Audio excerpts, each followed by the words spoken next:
স্বামীর মনে কষ্ট দেয়া কত বড় অপরাধ জানলে জীবনেও কোনো নারী তার স্বামীকে কষ্ট দিত না। কিয়ামতের ময়দানে সর্বপ্রথম একজন নারীকে জিজ্ঞেস করা হবে নামাজের ব্যাপারে আর তার স্বামীর ব্যাপারে। এই কথাগুলো আমার মা বোনদের কাছে পৌঁছায় দিবেন, যে যেইভাবে পারেন আমার মা বোনদের কাছে শেয়ার করবেন।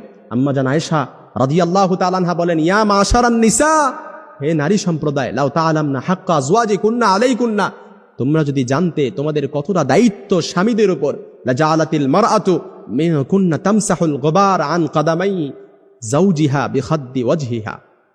কোন নারী যদি তার স্বামীর গুরুত্ব বুঝতে পারত, তার স্বামীর গুরুত্ব জানতে পারত, তাহলে নিজেদের গাল দিয়ে তার স্বামীর পায়ের ধুলা মুছে দিত। সুবহানাল্লাহ বিহামদি, তার স্বামীর ধুলা মুছে দিত নিজেদের গাল দিয়ে। এজন্য আমার বোনেরা বুঝে না, অনেক সময় স্বামীকে কষ্ট দিয়ে ফেলে।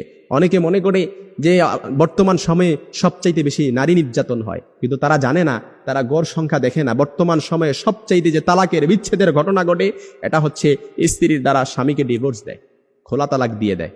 স্ত্রীর দ্বারা সবচাইতে বেশি বর্তমান সংসারগুলো বিচ্ছেদ হচ্ছে। এই জন্য আমার মা বোনেরা, আল্লাহর নবী সাল্লাল্লাহু আলাইহি সাল্লাম আরো বলেন, কোনো স্ত্রী যখন, কোনো নারী যখন তার স্বামীকে কষ্ট দেয়, তখন জান্নাতে হুরেরা সাথে সাথে বলে, তুমি কেন আমার স্বামীকে কষ্ট দিচ্ছ, কেন আমার স্বামীকে কষ্ট দিচ্ছ? কাতালা কিল্লা, আল্লাহ তোরে ধ্বংস করুক, আল্লাহ তোরে ধ্বংস করুক। কেননা জান্নাতে হুরেরা কেন এটা বলেন? তারা বলতে থাকে, এটা যেমন তোমার স্বামী, ঠিক তেমনি এটা আমারও স্বামী। সে মরতে দেরি, জান্নাতে আসতে দেরি, আল্লাহ তাআলা তার জন্য আমাদেরকে অবধারিত করতে দেরি করবে না।